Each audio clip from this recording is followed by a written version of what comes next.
If you're a regular viewer, you already know how I use Bitcoin dominance, but do not skip this section. This time we're going to go deep. First though, here's a quick recap, and I promise it'll be super quick. Above 60% is the gray zone. Bitcoin is king. This is where we are now, but we're knocking on the door of the blue zone, 60 to 55%. And this is where ETH breaks all-time high and may just wake up. I slowly reduce my Bitcoin exposure and increase exposure in the top 20 to 30 alts. Slowly. Then we head into the green zone, 55 to 50%. This is where I believe the rotation is real. Mid caps and low caps in strong narratives start to run. I get more aggressive here, but with discipline. Next is the orange zone, 50 to 45%. Euphoria, blow off tops are forming. I'm trimming, taking profits and moving back into strength like Bitcoin. Below 45% is the red zone. Like I said, I'm out back in Bitcoin. Now, here's where most traders mess this up. These are not hard triggers. They're zones. I don't want to wait for the number to hit 55% to suddenly sell on my large caps for low caps. That's amateur hour. As we approach 55%, I'm already trimming profits from my large caps and starting to pick up some mid caps. For example, we aren't even below 60% yet, but I've already been increasing my ETH exposure for weeks. The pro move is to prepare to enter a new zone, but do not overcommit. Rotations are a dance. They should flow, not trip over hard lines. And this brings me to lesson 4. And it's a saying that we have in the Lab of Crypto team. And it's something that you only learn after getting your heart broken by this market a good few times. And honestly, becoming a little bit jaded. Alts are for making money. Bitcoin is money. Now let me say that again. Alts are a tool to get more Bitcoin. The data is brutal. 99.9% of coins from the 2021 bull run are already dead or as good as dead. In other words, 99.9% of altcoins are trash. They're great for flipping. They are terrible for holding long term. Do not fall in love. Do not get attached to the community. Do not believe that we're building the future of finance BS. That's marketing spun to get you to hold their bags whilst they dump on you. If I'm buying an altcoin, 99% of the time it's because I believe I can sell it for a higher price. That's it.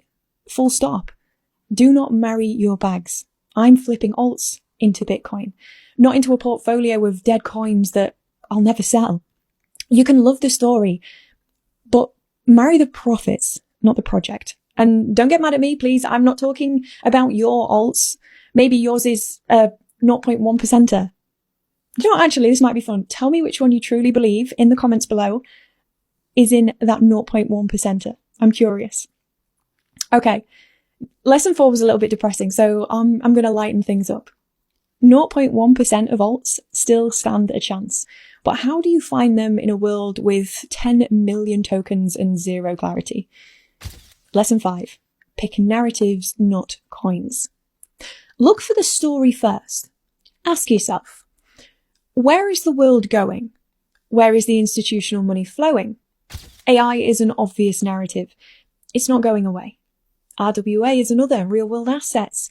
BlackRock is investing billions into RWA. They have a $1.4 billion tokenized fund. They just invested $47 million into Securitize. A $1 trillion asset manager doesn't make bets. They make calculated moves. They're also investing billions into ETH and building on ETH. There's another narrative, the ETH ecosystem or RWA projects built on ETH. See the pattern? These are trends, not just tokens. I'd find the strongest narratives, then pick 1 to 2 of the best projects within that narrative and study them until I know them inside and out. And I know you want me to name those tokens and shill them, but I won't, because here's a bonus lesson. Don't buy coins influencers shill you. In most cases, they're either paid to shill it or they got in way before you. And will exit way before you. Do your own research, guys. Learn to stand on your own 2 feet. Trust me, it's better. That's how you build real conviction. Now, back to what I was saying before. If I started crypto in 2025, I'd do the opposite of what most of Twitter tells you to do. I'd plan my exit before I ever made an entry. I'd follow the 4 phases of the market, not my FOMO. I'd use Bitcoin dominance to rotate with data, not emotion. I'd treat alts like a tool to get more Bitcoin, not a religion. And I'd pick powerful, institutionally backed narratives, not just shiny random coins. That's it. That's how I plan to win this cycle. That's how you outplay 97% of the market. Okay, now I promised something important. I will be doing a video soon where I answer your questions. My team is going to be picking the best questions from the comments below, and I'll do a full video AMA. So I need you to drop all your questions for me in the comments below. Ask me anything. I'm super excited to answer what you guys ask. Other than that, remember, don't be a dumbass. Love you all. See you next time.